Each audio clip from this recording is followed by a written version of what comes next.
Vikings QB J.J. McCarthy expected to miss 2 to 4 weeks. J.J. McCarthy's star-crossed NFL career took another turn Monday when a seemingly innocuous right ankle roll was diagnosed as a high ankle sprain that will sideline him for 2 to 4 weeks, sources told ESPN's Adam Schefter. Backup Carson Wentz, whom the Vikings signed August 24th, is expected to start Sunday's game against the Cincinnati Bengals, according to coach Kevin O'Connell. At the moment, said O'Connell, the Vikings do not believe McCarthy needs to be placed on short-term injured reserve. Undrafted rookie Max Brosmer will be Wentz's backup. The Vikings are also likely to be without running back Aaron Jones, who has a hamstring injury, and are monitoring the status of a half-dozen other veterans who have been injured early this season. Obviously tough news there, O'Connell said. So we've got our work cut out for us. Of more immediate concern is McCarthy, the number 110 pick of the 2024 draft, who missed all of his rookie season because of a strained meniscus in his right knee. He has thrown only 41 passes and played only 95 snaps in his first 2 NFL starts, during which he compiled the league's second lowest QBR, 20.1. At the very least, the injury will further push back the development the Vikings had committed their season to undertaking. It is crushing, O'Connell said, because you just want it to be a daily process of activating every aspect of the development and learning.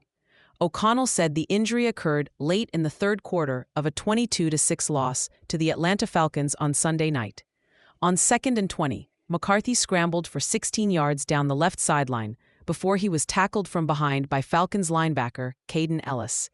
The Vikings' blue injury tent was occupied at the time, O'Connell said, so athletic trainers evaluated McCarthy on the sideline and eventually applied an additional level of athletic tape over his cleat. He finished the game without issue, but he reported heavy soreness to the team Monday morning. With the exception of a fourth quarter in Week 1 that produced 3 touchdowns in a 27-24 comeback victory over the Chicago Bears, McCarthy has largely struggled. He has thrown for 301 yards, 2 touchdowns and 3 interceptions this season, while also taking 9 sacks.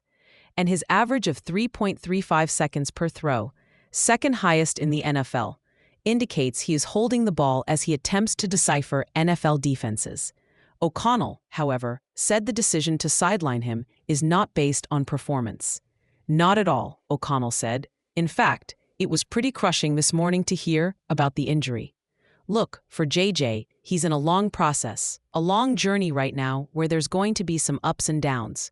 And as a team, I think our ability to play a little bit more consistent around him on the offensive side, these one-off kind of critical errors that end up being totally out of JJ's control, we've got to find a way to eliminate those and limit them in any way possible. But no, this is a purely medical-based thing that we're dealing with right now. Wentz, meanwhile, is on his 6th team in as many seasons and did not go to training camp this summer. The Vikings entered camp with veteran Sam Howell behind McCarthy, but after a shaky camp, they traded Howell to the Philadelphia Eagles and reached out to Wentz. He has some experience in similar offensive schemes, having served as a backup for Sean McVay's Los Angeles Rams in 2023, and took first-team reps last Thursday when McCarthy missed practice to join his fiancée as she gave birth to the couple's son, Rome.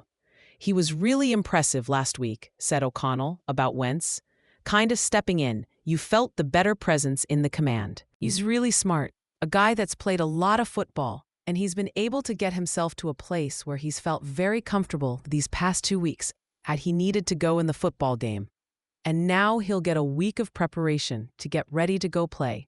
In addition to McCarthy and Jones, the Vikings could also be without center Ryan Kelly and left tackle Justin Skule, both of whom went into the concussion protocol Sunday night. The team is awaiting news about 4 other key veterans: left tackle Christian Darrisaw, knee; safety Harrison Smith, personal health issue; linebacker Andrew Van Ginkel, concussion protocol; and cornerback Jeff Okudah, concussion protocol.